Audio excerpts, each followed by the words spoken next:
Time now for sports with Scott Breen.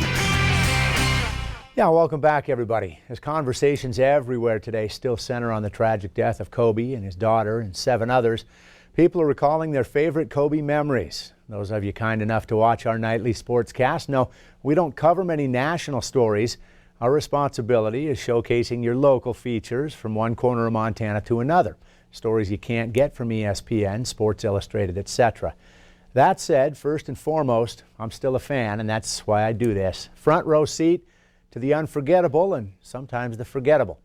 Growing up here in Montana, I was a die-hard Lakers fan from age 10. Finals always fell on or around my birthday, and when the Lakers lost, I'd be so mad I'd cry. I'd shoot baskets in the driveway for hours, sometimes into the dark.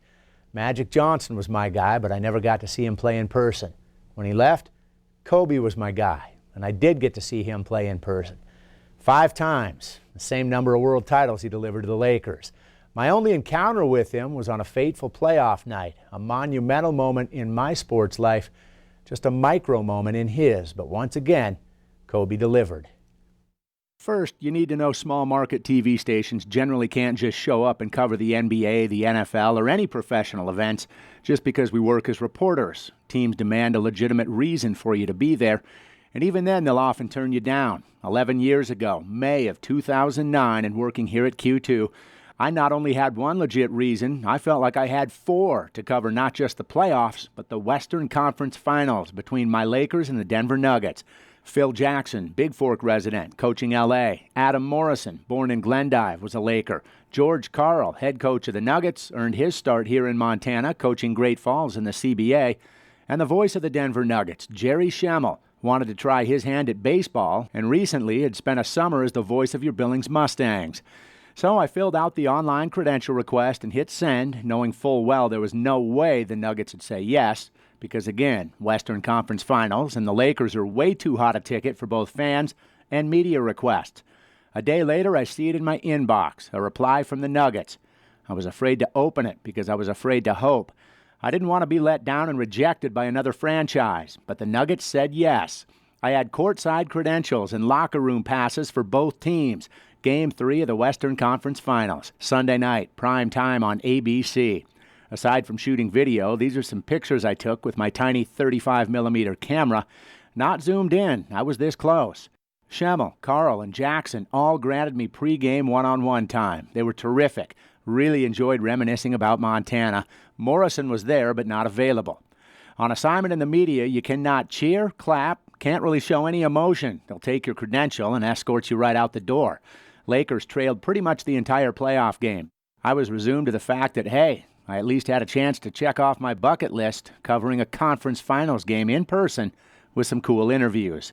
Then the Lakers flipped that switch, wiped out a 13-point fourth-quarter deficit and rallied to win. Kobe scored 41. In the final minute, he's on the free throw line. Critical moment, tight score, and almost 20,000 Nugget fans in unison, as loud as you can imagine, chanting, "Kobe sucks. Kobe sucks." Certainly loud enough to hear on the ABC telecast.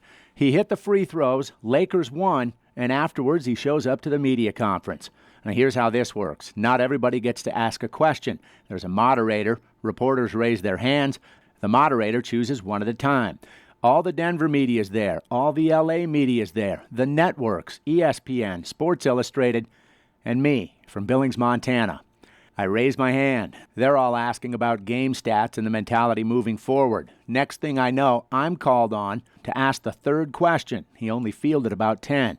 Now, I don't want to ask the dumb question, but I don't want to ask the routine question. So in a split-second decision, at the risk of ridicule, I fire away. Kobe, you're on the line, a minute left, 1-point game, 20,000 fans trying to chant insults your way. Do you hear that, and does it lead you to feel like you are automatic?